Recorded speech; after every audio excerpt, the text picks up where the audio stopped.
wabarakatuh.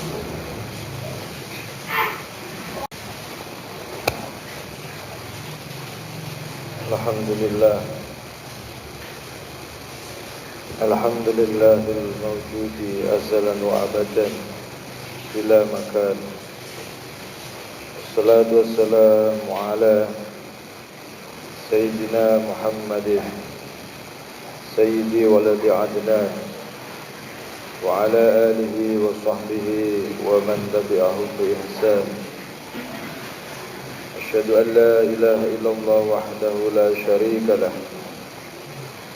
wa asyhadu anna sayyidana Muhammadan abduhu wa rasuluhu la nabiyya ba'dah. Amma ba'du fa inni usikum wa nafsi bi taqwallahil aliyyil qadir al-qail fi muhkam kitabih salamun alaikum bima sabartum fa ni'ma uqbad dar al-ayah. Ma'asyiral muslimin rahimakumullah. Dari atas mimbar hadis berwasiat kepada kita semua, terutama kepada diri khatib pribadi, untuk senantiasa berusaha meningkatkan kualitas keimanan dan ketakwaan kepada Allah dengan cara melaksanakan kewajiban dan menjauhkan diri dari seluruh larangan Allah. Kaum muslimin rahimakumullah, sabar adalah adat kebiasaan para nabi dan rasul. Sabar adalah permata yang menghiasi kehidupan para wali. Sabar adalah mutiara bagi orang-orang soleh. Sabar adalah cahaya penerang bagi siapapun yang menapaki jalan menuju kebahagiaan abadi di akhirat. Allah Subhanahu wa ta'ala berfirman, Salamun alaikum bima sabartum fa ni'ma uqbad dar, yang artinya selamat sejahtera atasmu karena kesabaranmu, maka alangkah nikmatnya tempat kesudahan itu. Hadirin rahimakumullah, seseorang yang memiliki sifat sabar bukan berarti dia pengecut, putus asa dan lemah dalam berucap, bertindak dan mengambil keputusan. Sabar hakikatnya adalah menahan diri dan memaksanya untuk menanggung sesuatu yang tidak disukainya dan berpisah dengan sesuatu yang disenanginya. Sabar yang merupakan salah satu kewajiban hati ada 3 macam. Yang pertama yaitu sabar dalam menjalankan ketaatan kepada Allah Subhanahu wa ta'ala. Contoh, pada pagi hari yang suhu udaranya sangat dingin, kita harus sabar dalam melaksanakan perintah Allah. Kita paksa diri kita untuk menahan dinginnya udara guna mengambil air wudhu. Pada pagi hari juga saat tidur adalah sesuatu yang disenangi nafsu kita. Kita tahan keinginan nafsu itu dan kita paksa diri untuk menjalankan ibadah sholat subuh. Kita lakukan itu semua semata mengharap ridha Allah. Inilah yang disebut dengan sabar dalam menjalankan ketaatan yang diwajibkan oleh Allah Ta'ala. Yang kedua, sabar dalam menahan diri untuk tidak melakukan segala yang Allah haramkan. Bagaimana contohnya? Nafsu manusia pada umumnya menyenangi hal-hal yang dilarang oleh Allah. Barang siapa yang menjauhkan dirinya dari kemaksiatan dengan niat memenuhi perintah Allah, maka pahalanya sangat agung. Para ulama mengatakan bahwa meninggalkan satu kemaksiatan lebih utama daripada melakukan 1000 kesunahan. Karena meninggalkan kemaksiatan hukumnya wajib, sedangkan melakukan kesunahan hukumnya adalah sunnah. Tentu yang wajib lebih utama daripada yang sunnah. Bahkan sebagian ulama mengatakan bahwa barang siapa yang menjaga pandangan matanya dari sesuatu yang tidak halal baginya, maka pahalanya lebih besar daripada melakukan 1000 rakaat sholat sunnah. Hal itu dikarenakan sabar dalam meninggalkan perkara haram menuntut perjuangan yang luar biasa berat, yaitu perjuangan melawan syaitan yang selalu menghiasi kemaksiatan seakan-akan ia adalah sesuatu yang sangat indah dan mempesona, dan perjuangan melawan hawa nafsu yang seringkali mengajak manusia tenggelam dalam dosa dan keburukan. Yang ketiga, sabar dalam menghadapi musibah yang menimpanya. Musibah jika dihadapi dengan sabar akan meninggikan derajat atau menghapus dosa. Musibah banyak macamnya. Perlakuan buruk orang lain pada diri kita adalah musibah. Begitu juga penyakit yang kita derita, kecelakaan, kemalingan, kehilangan harta benda, kebakaran, dan lain sebagainya. Di dalam hadis Rasulullah bersabda, "May yuridillahu bihi khairan yusib minhu." Rawahul Bukhari. Barang siapa yang Allah kehendaki kebaikan pada dirinya, maka Allah akan menimpakan musibah kepadanya. Jadi orang yang dikehendaki oleh Allah dengan kehendak baik, ia akan ditimpa musibah dan diberi kekuatan oleh Allah untuk bersikap sabar dalam menanggung dan menghadapi musibah yang menimpanya.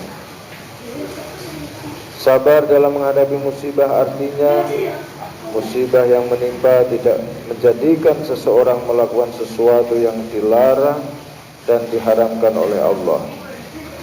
Seseorang yang ditimpa kemiskinan, misalkan, jika kemiskinan yang menimpanya tidak menyebabkan mencari harta dengan cara mencuri, merampok, korupsi, dan perbuatan-perbuatan lain yang diharamkan oleh Allah, maka artinya ia telah bersikap sabar dalam menghadapi musibah kemiskinan yang menimpanya.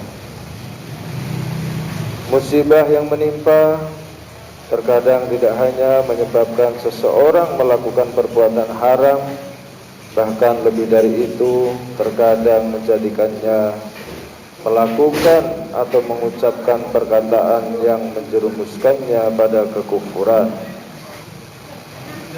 Seperti orang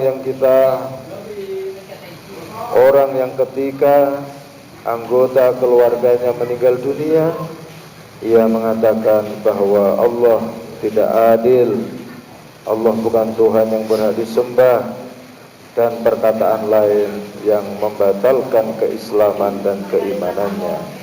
Na'udzubillah min dzalik. Hal yang demikian wajib kita hindari.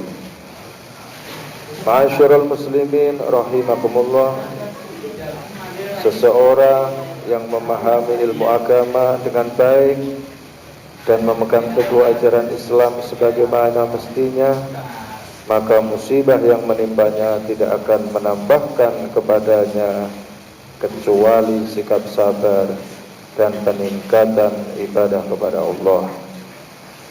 Bahkan para wali Allah, kegembiraan mereka atas bala dan musibah yang menimpa mereka lebih besar daripada kegembiraan mereka atas kelapangan hidup dan keleluasan rezeki yang dianugerahkan kepada mereka.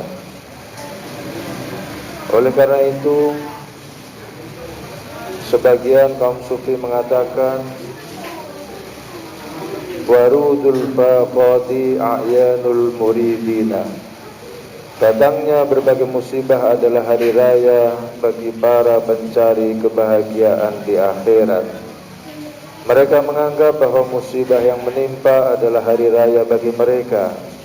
Dengan itu, musibah akan meningkatkan ketaatan dan ibadah mereka kepada Allah Subhanahu wa taala. Hadirin jamaah Jumat rahimakumullah, suatu ketika datang seorang perempuan ke hadapan Rasulullah dengan tujuan agar beliau berkenan memperistri putrinya. Perempuan itu memuji putrinya di hadapan beliau dengan mengatakan bahwa putrinya sangat baik dan memiliki kesehatan yang sempurna. Bahkan sakit kepala pun tidak pernah ia rasakan. Rasulullah lantas menjawab, la hajata li fiha. Saya tidak membutuhkannya, saya tidak mau menikahinya. Kenapa Rasulullah menolak tawaran itu? Karena beliau mengetahui bahwa seseorang yang berlimpah kesenangan di dunia dan tidak pernah ditimpa musibah, maka ia adalah orang yang sedikit kebaikannya di akhirat. Seseorang yang Allah kehendaki kebaikan pada dirinya, maka Allah akan menimpakan pada dirinya berbagai musibah di dunia. Diceritakan bahwa ada seorang yang soleh, kedua tangannya terpotong, kedua kakinya terpotong, dan kedua matanya buta. Ia juga terjangkit suatu penyakit yang menggerogoti beberapa anggota tubuhnya. Anggota-anggota tubuhnya yang terkena penyakit itu menjadi menghitam, lalu berjatuhan dan berguguran. Tidak ada satupun yang mau merawatnya. Ia dibuang di jalan. Banyak serangga yang mengerubungi kepalanya dan menggigitnya. Namun apa daya, ia tidak punya tangan untuk menjauhkan dirinya dari serangga itu. Ia juga tidak punya kaki untuk bergerak dan berpindah dari tempat duduknya. Suatu ketika beberapa orang melewatinya. Ketika melihat orang soleh tersebut, mereka mengatakan, subhanallah, alangkah tabah dan sabarnya laki-laki ini. Mendengar perkataan mereka, orang soleh itu kemudian mengatakan, segala puji bagi Allah yang telah menjadikan hatiku khusyuk, lisanku berzikir, dan badanku bersabar atas musibah. Ya Tuhanku, seandainya Engkau menimpakan kepadaku musibah seberat apapun, tidaklah aku bertambah kepadamu kecuali rasa cinta. Ma'asyiral muslimin rahimakumullah, demikianlah khutbah singkat pada siang hari yang insyaallah penuh keberkahan ini. Semoga bermanfaat dan membawa barokah bagi kita semua. Amin amin ya rabbal alamin. Aqulu qawli hadza wa astaghfirullah li wa lakum fastaghfiruhu innahu huwal ghafurur rahim. Allahumma salli ala sayyidina Muhammad. Allahumma salli ala sayyidina Muhammad. Allahumma salli ala sayyidina Muhammad wa ala barik ya karim. Alhamdulillah wa kafa wa usalli wa sallimu ala sayyidina Muhammadin al-Mustafa wa ala alihi wa ashabihi ahli al-wafa. Asyhadu an la ilaha illallah wahdahu la syarika lah wa asyhadu anna sayyidina Muhammadan abduhu wa rasuluh. Amma ba'du, fa ya ayyuhal muslimun, usikum wa nafsi bi taqwallahil aliyyil azim. واعلموا أن الله أمركم بأمر عظيم أمركم بالصلاة والسلام على نبيه الكريم فقال إن الله وملائكته يصلون على النبي يا أيها الذين آمنوا صلوا عليه وسلموا تسليما اللهم صل على سيدنا محمد وعلى آل سيدنا محمد كما صليت على سيدنا إبراهيم وعلى آل سيدنا إبراهيم وبارك على سيدنا محمد وعلى آل سيدنا محمد كما باركت على سيدنا إبراهيم وعلى آل سيدنا إبراهيم في العالمين إنك حميد مجيد اللهم اغفر للمسلمين والمسلمات والمؤمنين والمؤمنات الأحياء منهم والأموات اللهم ادفع عنا البلاء والوباء والفحشاء والمنكر والبغي والسيوف المختلفة والشدائد والمحن ما ظهر منها وما بطن عن بلادنا إندونيسيا خاصة ومن بلدان المسلمين عامة إنك على كل شيء قدير عباد الله إن الله يأمر بالعدل والإحسان وإيتاء ذي القربى وينهى عن الفحشاء والمنكر والبغي يعظكم لعلكم تذكرون فاذكروا الله العظيم يذكركم ولذكر الله أكبر الله أكبر الله أكبر أشهد أن لا إله إلا الله أشهد أن محمد رسول الله حي على الصلاة حي على الفلاح قد قامت الصلاة قد قامت الصلاة الله أكبر لا إله إلا الله